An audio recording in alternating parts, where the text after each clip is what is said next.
ಹೋರಾಟವನ್ನು ಏನು ಮಾಡ್ತಿದ್ದಾರೆ ಪಕ್ಷಗಾರ ಪರವಾಗಿ ಪೊಲೀಸ್ ಠಾಣೆಗೆ ಹೋದ ವಿಷಯದಲ್ಲಿ ವಕೀಲರೇ ಆರೋಪಿಗಳು ಅವರೇ ಕುಮ್ಮಕ್ಕಿನಿಂದ ಪ್ರಕರಣಗಳಾಗ್ತವೆ ಮತ್ತು ಹೊಡೆದಾಟ ಆಗ್ತವೆ ಅಂತ ನಮ್ಮ ವಕೀಲರ ಸಂಘದ ಮಿತ್ರರಾದ ನಿತೇಶ್ ಪಟ್ಟಣ್ ಹಾಗೂ ಶಶಿ ಬಾಡಿಗೆ ವಕೀಲರ ಮೇಲೆ ಪೊಲೀಸರ ಒಂದು ಕುಮ್ಮಕ್ಕಿನಿಂದ ಅವ್ರ ಮೇಲೆ ಒಂದು ಸುಳ್ಳು ಪ್ರಕರಣ ದಾಖಲು ಮಾಡಿದ್ದಾರೆ. ವಕೀಲರು ಇವತ್ತಿನ ದಿವಸ ಹೋರಾಟ ಮಾಡಬೇಕಾದ್ರೆ ಸಮಾಜದಲ್ಲಿ ಎಂಥ ಸ್ಥಿತಿ ವಿಚಾರ ಮಾಡಬೇಕು. ಯಾಕಂದರೆ ಸರ್ಕಾರವು ಈ ಕಡೆ ಗಮನ ಹರಿಸಬೇಕು. ಪೊಲೀಸರು ಯಾವ ರೀತಿಯಾದ ಒಂದು ಕಾರ್ಯಚಟುವಟಿಕೆಯನ್ನು ತೊಡಗಿದ್ದಾರೆ. ಅವರು ಸಾಕಷ್ಟು ತುಡುಗಿನ ಪ್ರಕರಣದಲ್ಲಿ ಅವರೇ ತೊಡಕೊಂಡರು. ಆದರೆ ವಕೀಲರು ಅದನ್ನು ಹೋರಾಟ ಮಾಡಕ್ಕೆ ಬಂದಾಗ ವಕೀಲರಿಗೂ ಅದೇ ರೀತಿಯಲ್ಲಿ ಅವರು ಬಿಂಬಿಸುವಂಥದ್ದು ಅವರು ತಿಳ್ಕೊಂಡರು. ಅದಕ್ಕೆ ಈ ರೀತಿಯಾದ ಆಗಬಾರ್ದು. ವಕೀಲರು ಯಾವತ್ತೂ ಪಕ್ಷಗಾರರ ಪರವಾಗಿ ಹೋರಾಟ ಅವರು ನ್ಯಾಯವನ್ನು ದೊರಕಿಸಿಕೊಡುವಲ್ಲಿ ಪ್ರಮುಖ ಪಾತ್ರ ವಹಿಸ್ತಾರೆ. ಅದಕ್ಕೆ ಆ ರೀತಿ ಪ್ರಮುಖ ಪಾತ್ರ ವಹಿಸೋದ್ರಲ್ಲಿ ಮುಂಚೆನೇಲಿರೋ ನಮ್ಮ ವಕೀಲ ಮಿತ್ರರನ್ನ ಒಂದು ಗುರಿಯಾಗಿ ಇಸ್ಕೊಂಡು ಅವ್ರನ್ನ ಹತ್ತಿಕ್ಕುವ ಪ್ರಯತ್ನ ಮಾಡ್ತಿದ್ದಾರೆ. ಮತ್ತು ಇದೇ ರೀತಿಯಾದ ಅವರು ವಕೀಲರ ಮೇಲೆ ಹತ್ತಿಕ್ಕುವ ಪ್ರಯತ್ನವನ್ನು ಮಾಡಿದರೆ ಇದು ಉಗ್ರವಾದ ಹೋರಾಟವನ್ನು ಮಾಡಿ ಅವರು ಸಸ್ಪೆಂಡ್ ಆಗುವವರೆಗೂ ನಮ್ಮ ಎಲ್ಲ ವಕೀಲ ಮಿತ್ರರು ಹೋರಾಟವನ್ನು ಕೈಗೊಳ್ತೀವಿ ಅಂತ ಈ ಮೂಲಕ ಹೇಳ್ತೀವಿ.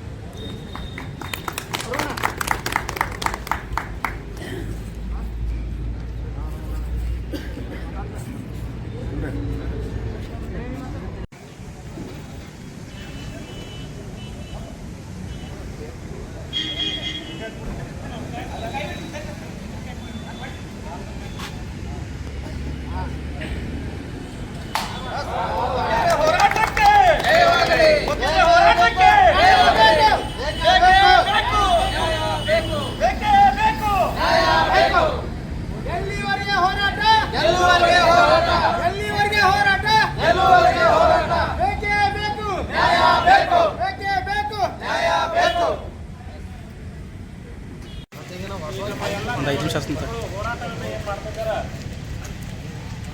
ಪಕ್ಷಗಾರ ಪರವಾಗಿ ಪೊಲೀಸ್ ಠಾಣೆಗೆ ಹೋದ ವಿಷಯದಲ್ಲಿ ವಕೀಲರೇ ಆರೋಪಿಗಳು ಅವರೇ ಕುಮ್ಮಕ್ಕಿನಿಂದ ಪ್ರಕರಣಗಳಾಗ್ತವೆ ಮತ್ತು ಹೊಡೆದಾಟ ಆಗ್ತವೆ ಅಂತ ನಮ್ಮ ವಕೀಲರ ಸಂಘದ ಮಿತ್ರರಾದ ನಿತೇಶ್ ಪಟ್ಟಣ್ ಹಾಗೂ ಶಶಿ ಬಾಡಿಗೆ ವಕೀಲರ ಮೇಲೆ ಪೊಲೀಸರ ಒಂದು ಕುಮ್ಮಕ್ಕಿನಿಂದ ಅವ್ರ ಮೇಲೆ ಒಂದು ಸುಳ್ಳು ಪ್ರಕರಣ ದಾಖಲು ಮಾಡಿದ್ದಾರೆ. ವಕೀಲರು ಇವತ್ತಿನ ದಿವಸ ಹೋರಾಟ ಮಾಡಬೇಕಾದ್ರೆ ಸಮಾಜದಲ್ಲಿ ಎಂಥ ಸ್ಥಿತಿ ವಿಚಾರ ಮಾಡಬೇಕು. ಯಾಕಂದರೆ ಸರ್ಕಾರವು ಈ ಕಡೆ ಗಮನ ಹರಿಸಬೇಕು. ಪೊಲೀಸರು ಯಾವ ರೀತಿಯಾದ ಒಂದು ಕಾರ್ಯಚಟುವಟಿಕೆಯನ್ನು ತೊಡಗಿದ್ದಾರೆ. ಅವರು ಸಾಕಷ್ಟು ತುಡುಗಿನ ಪ್ರಕರಣದಲ್ಲಿ ಅವರೇ ತೊಡಕೊಂಡರು. ಆದರೆ ವಕೀಲರು ಅದನ್ನು ಹೋರಾಟ ಮಾಡಕ್ಕೆ ಬಂದಾಗ ವಕೀಲರಿಗೂ ಅದೇ ರೀತಿಯಲ್ಲಿ ಅವರು ಬಿಂಬಿಸುವಂಥದ್ದು ಅವರು ತಿಳ್ಕೊಂಡರು.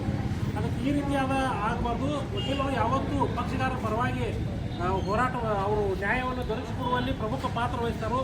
ಅದಕ್ಕೆ ಆ ರೀತಿ ಪ್ರಮುಖ ಪಾತ್ರ ವಹಿಸೋದ್ರಲ್ಲಿ ಮುಂಚೆನೇಲಿರೋ ನಮ್ಮ ವಕೀಲ ಮಿತ್ರರನ್ನ ಒಂದು ಗುರಿಯಾಗಿ ಇಸ್ಕೊಂಡು ಅವ್ರನ್ನ ಹತ್ತಿಕ್ಕುವ ಪ್ರಯತ್ನ ಮಾಡ್ತಿದ್ದಾರೆ. ಮತ್ತು ಇದೇ ರೀತಿಯಾದ ಅವರು ವಕೀಲರ ಮೇಲೆ ಹತ್ತಿಕ್ಕುವ ಪ್ರಯತ್ನವನ್ನು ಮಾಡಿದರೆ ಇದು ಉಗ್ರವಾದ ಹೋರಾಟವನ್ನು ಮಾಡಿ ಅವರು ಸಸ್ಪೆಂಡ್ ಆಗುವವರೆಗೂ ನಮ್ಮ ಎಲ್ಲ ವಕೀಲ ಮಿತ್ರರು ಹೋರಾಟವನ್ನು ಕೈಗೊಳ್ತೀವಿ ಅಂತ ಈ ಮೂಲಕ ಹೇಳ್ತೀವಿ.